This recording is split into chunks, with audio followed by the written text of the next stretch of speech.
Mawaila manoa e talanoa ai masui o le vaenga nei o le Land Transport Authority po o le LTA.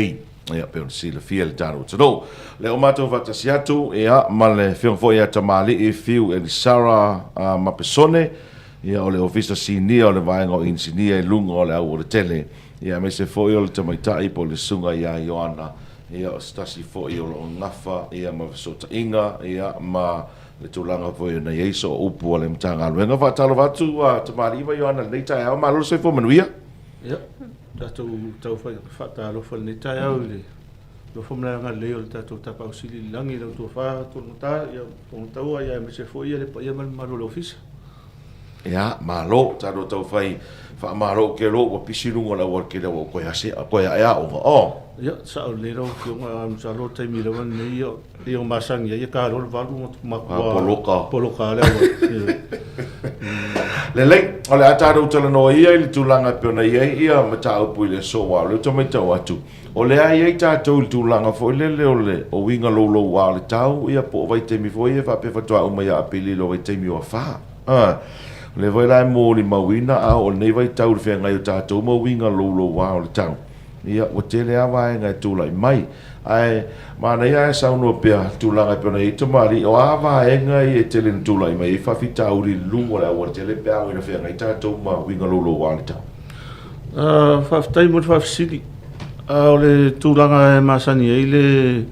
taimi lolo wa o le tau e pe o mea e wa ai hoi e le pa ia man malo tatou atu no mo saunga le mu e pe o wala kolosi e tele na pa fo i e pe a fai wa te tele ti munga fa te tainga ia pe o le taroi nei ale sa pa ile vai le mo ia sa fai asi tu nga o le fa fita o le fai on sopo ia ta vale ia le ngata i mo ia i tula ele le foi ele si for le tula ele tele foi na pa le vai le ia i foi le si tula nga tele na fia ia ta vale ia po sa le malo le tunu o ma fu anga e tinga ona vai tu foi le o la e ta fele vai ia ma foi la foi vai tu lunga le Facebook page Pulega lo mai ia fautuanga foi e o kolus ia mai le saunga le mu mo kolus o tava le lai ti mo so stava ia la fa ia le me voi le tato le tau fa ia le to fotofole ia ole ngala na ole su e mai la le vai le tava le ngata i ai tula ele ia fa pe foi eva ia ma le vai foi le si umo tele na pa ia ma i di wal vai sina pe yo isi vai tafe e tele ai na si e Pulega ma avi fautuanga pe o te me e te tele ti munga ma pa vai o afoi va fele vai le i mo la tulanga o ia le wa kolosi le mo le fa pena matua fa ina la vai le tulanga pena i lo longa te ruai fa time fa sili le tulanga le wa mai ona avi ile ngalwenga sosone Pulega mo fa le mo terminate okay ai o lo i fu ngal Pulega masalo le to ma ona fa tino le o se ngalwenga mautu ile au fulia ile vai le mo ai po se awala la papa tulanga fa pena ia o lo fa tino ia ngalwenga Pulega mo le design mo tulanga fa pena ia salo le to ma ia no fa tino ina le tulanga le ia ona fo ia foi le fa fita uri le mo na tangata ia ro ala le tu o tato tunu tabali a o ina lo wa le tau mo te tele ti munga ma lo longa o fea a wala si mapo a wala kolosi le mai tau winga lava ele Pulega ma fauto ina ile tunu ele te tau ana kolosi ona pe vave le wana i lunga le vai fa ftai o ila u tali tu fa si a wala uma ia sa a ve al fautuanga mo a wala uma o lo i lunga o matou Facebook page ia update o matou asi singa o mo silfia ela o fionga e so se taimia e ti munga i malenga tau ia e msaro le mo si o tato tu no o lo ngafa le Pulega ma si singa ma tulanga fa pe so ia si uma la ia wala uma al tato tu no mo ta milo tu le ia pia nga ia tu ai i ale pata ta milo mai ai si umu ta milo foi tua i le fanga se yo mai falla tai ia ma le so mai le lunga i tiavi so se tai miala e fe nga i ta to ma tu lang fa pe o ti munga ma tangi ia e le malo lo pulenga ia o fai sa vai ia ha pe na foi sala fai e to te vai e lunga ma to le Facebook page la ti e mai update lunga mai fautu ina foi le malo tato atu no so se taimi lava e fera i tato mati bunga matu langa fapia sila i lunga le i penga ta faila ia male la pe pale o le Facebook ale pulenga yo lo mai tato updates matu langa umai au wala me fa pena ele tau no so po ia male tau foi no ia pulen ia o ese foi le vai tau le winga tanga swing o le tau e taimi nei o aso ia pe ngai ia au wala i longa pa ma tulo ale mele wei te mi nei le mawalunga o le vai pea o le timu nga so le pe o papa o mama vai le sa o le leila vale le saunonga o le whaitaita inga hamsa le reo mamao te le atu tatou wawa i ese pa le vai le ia whenga ioi i le tau sanga le na pa le vai na matua le mawhai na sopo ia pe o le whaitaita inga na o le tūranga le wai ia wa ese fo ila aso ese aso nei ia masalo le suia inga o le tau le o mafu ai na te tele ti munga ma tele fo lolo vai ia ma tele fo ma va inga o le tunu e fo no papa ia vai sale ma sani ai o le si vai no fo le wa pe on si le fie fo pe o longo fie fo le tunu vai ngo le tunu ele ngata i me o vai papa a vai no fo ele solo ia e sa le lava toronto o le tu langa le ele solo a to si la ia se solo se vai nga le i a mata tu lo tu anu le anga i le fasi a vai nga le temine ia na to si la ia sta mai ti munga solo si vai salo si la ia o le nai tu o le tu no vai o tele na tala au pito tu lunga e pe o le tu langa le o le tau vai pe o le mafo anga na o le tele na fai ma solo ma ia tatu ia mo mai le tu le ai o le mea foi le taimi le watu i sifautu anga le malo le tunu tau fai te le tahi no tatou la au e mese lava tu langa maale ale i lunga o maunga i lata i le awala ona e avea le nau foi e ngalue ina ia tatou fato anga matu langa fapia ia sila foi le isi vaenga ia wa le se ngalue nga fai ngofia ai o taimi nei o lau sila i pulenga sila pulenga mo se fo le fafita uri ai mo se lava le tu atu le i tu anu tu langa papena e tau ia ale popolenga i vaenga ia e tai pe foi la le anga ia tu le sa vai i matou tu tane e vaenga fo le ale yo i sa foto foi le so se kai mi ka mi dol ka e ke kau ia al popolenga foi le i pa o mai se ma ai lunga o le ase si fai ngai si le pulenga pe le ongo AVS e fa poi foi ia sa le lava so no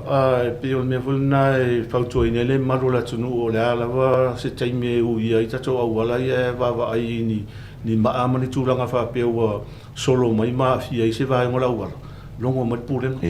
longo mat pulenga mo se so ia a fa pe ala vai o se ma e si la tu fai one ave tu ia le a fai se ngaluenga le foi le ma se ngaluenga so ni tu le ta vale nga i ave tu te wa fia i se inisio lo a inga le muli mai tu ia si ngaluenga i titi ai fai one fai so ni mai foi pulenga tama tele foi la ia solo ia o fai ia longo mat pulenga lo ia le o nanga pulenga e kiri ai vaenga ia ma fa mai na foi tatu tu langa ia pe solo ia lunga wala mano io ana sa no tu langa pe ona ia o angi me o lo vaku ia fai ki onga le tu no pe a ona tu la i mai fa la ve fa le natura ia wa pe o tu le nga fa ma so ta inga fo ia ale pulenga o ani mai nga lo li fa ia fai ti onga le tu na mi e se so pe a ona lo wa le tau Whaftai tona tau o le tūlanga la vai maasani o na whailo atu fwoi re atu no o le atu wailo na tali atu le pūlenga i o pe wa tu ina atu fwoi whasi a ai mwale sila fia fwoi maro tātou watu no o lo tau mo whai pele pūlenga i tali atu so teimi o nei o le tele o nei emergency work so lo fatino ia o le po ia sa o le ia e fai lava si whainga tā fo ona e sila fo le Pulega i le saonga le mu fo i o le au whainga na benga ia ma kone karate fo i o lo whapena ona fisosoani fo i le tuina atu le o le fisosoani i le mamanu o le atunu o lo mo mia ia e whaata ua lava i le Pulega le saonga le mo tangata umai i taimi whapea ona e o le Pulega i mai mau wai se soi fo se tasi ia e talu sanga atu i fo le malu le tātou atunu ina ia lava pale mai pea ma ona sai e tu ina atu pea le fisosoani a le Pulega i so se taimi pea mana o mia le fisosoani ai mana o mia le tātou ngā lue whaatasi i taimi o tūlai mei fo ia le lolo wao le tau Okay, malo, ole mele tula I mai nei ana I rolonga ina o so mai nei le na whai nei mua o na tau sila I tamari na o mua na whai na pena ini si vai ngole atunu whaftai e isi vai ngole atunu na fia e pe o le tūlanga lea I le vaile I Sinamonga ia whasolo mai I vai moso ma pe senga e tūlanga ia sa whapeona lolo vai I ti munga mawhai ia sa Papiona pa u talu nei ele I mamau atu. Ia sa ave foi ala fautuanga le Pulega foi le tūranga ele sa le tawono ia ta vale me se le pa ia mane malo le tunu. Ta ore nei. O le vai le koe pare vai le I fuga de ia. Ke no la le leita to wala vai pe orina ia la vai sa tu mula o le te mil nei. Ia sa o le sa noanga lo fionga. O le tūranga sa whapeona ia ile ala vaire ina ua eli atu. E sa whaisi polo kaola. Ma I siwa ena voile le ua o ia o la au si tūlo. Ia whaftai o leo mai on whai ia ile ngā ruenga. Ia nā utosi sila ia o te le suinga. Ia sa ole ia. Ai leo malo loa Pulega il wawa ai nisi tūranga talawhea ngai ma ono mea I le tau mawhaina I whapeona fo ia tū mau whawhitau ni lea.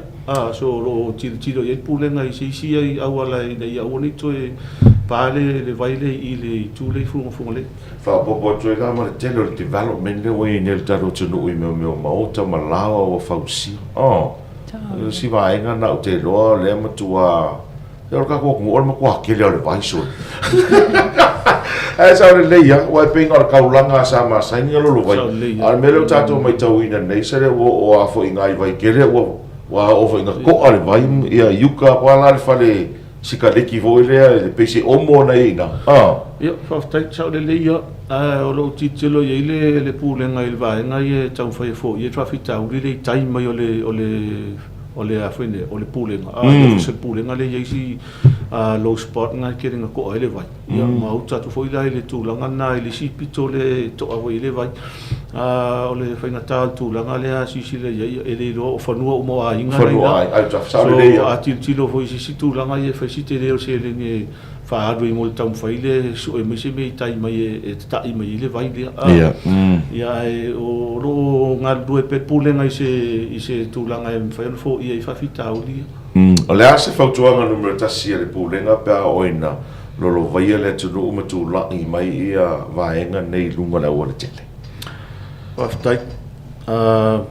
o le fautuanga mo le paia malo le tunu whata ua ia fautuanga ia watu le Pulega. Ia, sa. Whata ua. Pea no whai atu le taimi o sola o le tele o taimi e ave o matou fautuanga I lunga o le matou Facebook page. Whai e lua tun matou asisinga whateta inga la po o I liua vai o sina. Ia. Whape o atun matou asisinga I nā e sila atu ia le li foi matamata I official o whape o nasias. I le ma whai o le sopo I e tamaita wale. Ia ona matou sen mai foi le o le information ia Ioana Mlana tia. Ia ona post I lunga o le matou Facebook page. Ia mawhautua I le malo le atunu. Ia ua nei sopo I e tā wale laiti. Awa e pia no whai atu teimi o sola o le tele leo whawhitau. Ona e awatu le fautuanga Pulega ai pe le amana I le malo le tulu e pe o le whawhitau le tupu mai sala whai le pasifu le sa tawhi vai ta so to ina mea whapena mea la iti ai e pe mal tato vai ia e whata ua le fautuanga lo whapeo tuina atu e Pulega ia ma lunga o tato update ia watu lunga o tato Facebook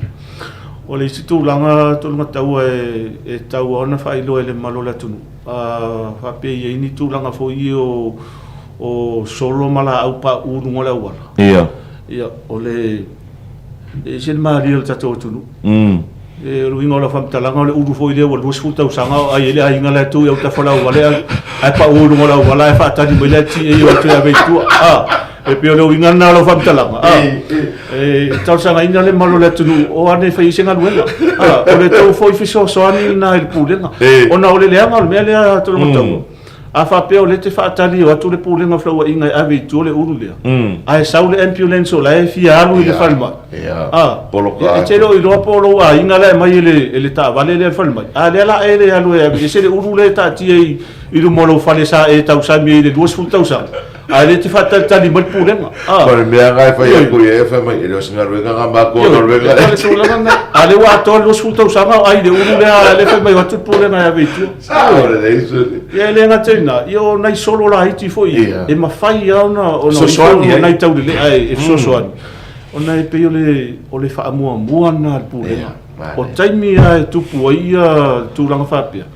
Tau mawhai a le pulenga i kilia le tatou au wala. O nai wawa ai le pulenga i tūranga la ia a whapea tupu masi whaavlawe ai mana o mia le whalmat. Ia kilia le tatou au wala.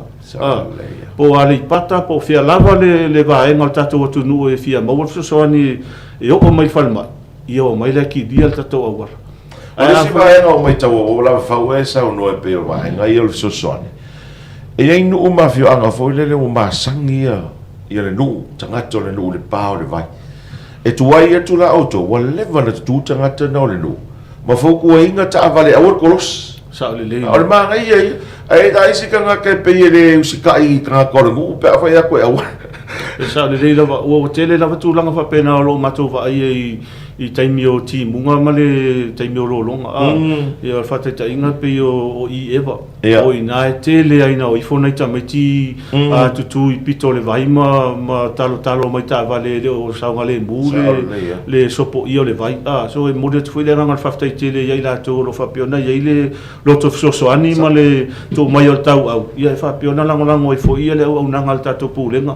Ai e piona e sau no foi le ia o le unga o ia mea o sanga le mo le malo la tunu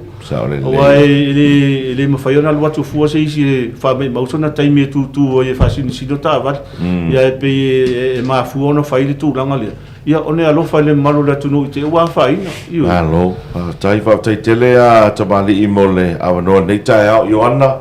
ta Italia lo atu tua e ta o el solo po le ase vai nga fo Ilea e mana o mia so soani auto o anu mela ma awala so ta inga e vave o na o mai ele so ta inga ia auto time of silly fa pe e o lo ia leina telefoni o le lima o valu ia le moto tele sa la fai ia o le luo no fitu fa o le office vai tele a fa pe o lo ia fo I le mato o na ngol Facebook page ia fai ona message atu e failo atu vaenga o le ale tele o lo ia se le solo ia po ni la au fo I o lo poloka I le au wala ia me fai lava ona whaonga atu le Land Transport Authority Samoa le Facebook page le nā Pulega me fai ona whailo atu ona tau whaile atu ina mai le soani talawhia ngai I so se taimi le aso ia po le po foi ia e mana o mia lava peo le on sa e mai o le tātou atunu ia o tau mawhai e le Pulega tu ina atu le soani na ona tona ona toi whona whapia tu lava saunoanga fo ia tamani o e mai le e momode atu fo ia le anga whaftai e le Pulega I ni nisi fo I o awhio anga fo I o lo whapea ona mori mauina pe le Pulega ia e anga I fupia le malo se le nuu ia po nisi fo I o tauli leo fo le nuu e soani fo I le au whainga ruenga e tau mawhai ave e se ia la au oro polo kai le au wala ai o leisi foi vaenga ia watu pia whautuanga I mātua foi ona o le tele o atau lo o mawhai ona tapueina mai o lo mai tauina I pea o lo I whanau e fia o I futa e lepe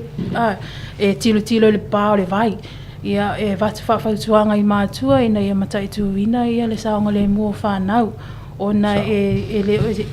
le tala whengai ia pe te ua awhia se soifua se ia ona o tūlanga na ona i whia tele ni se whanau i whai makamaka maka ele vai ia ele saunga le mu ia a whia i whai soifua maloloina ai pe o vaenga ia e watu whawhatuanga fo i mai le Pulega ia in malu fo le tātou watu nu alo whaftai o ana tamali i wangarawa i se si vaenga e taulungai e te visa noa i taulungai taro tanoanga nei tai au ia whaftai salol vaenga mulmuli le fia watu i se manatu wha mulmuli mwhautuaina le maro le atunu o tūlanga i ala vai o i si vaenga i te rina pāpā ai vai ma anga i rungo le awala mwhaalenga ina i tato awala ia ona o le tele maro le atunu o e whaila pisi matongi tonu sei tūlou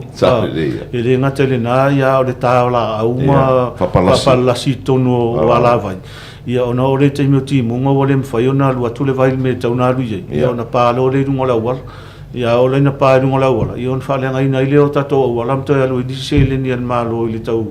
whaalele i o tūlanga i o awala o whaaleanga ina ia e ona i vaenga la i tia i e tato te fsosoane fo i tamau ainga o tato atunu whai le ma wawa i tato ala vai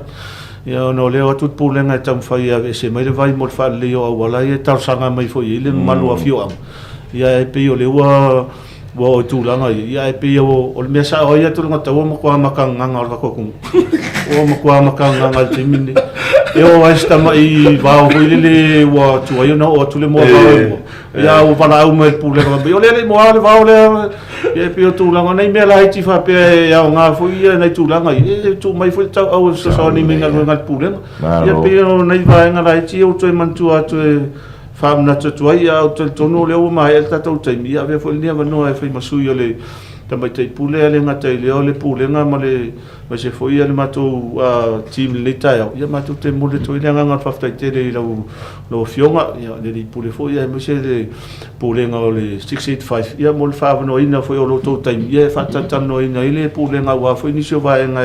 e ono lapta ia ile pa ia ma le malu le tatou atunu ia ma watu whawhautuanga e foi o ale no fosila fia ia mo ngā luenga foi o lo whapeona whea ngai mat Pulega i taimi o tatou emergency ia me se rawa taimi o lo longa ma taimi o a wha ia matulanga whapea ia utangia mai se vai nga foi o Pulega i whautuanga foi o lo whapeona tuina atu ia e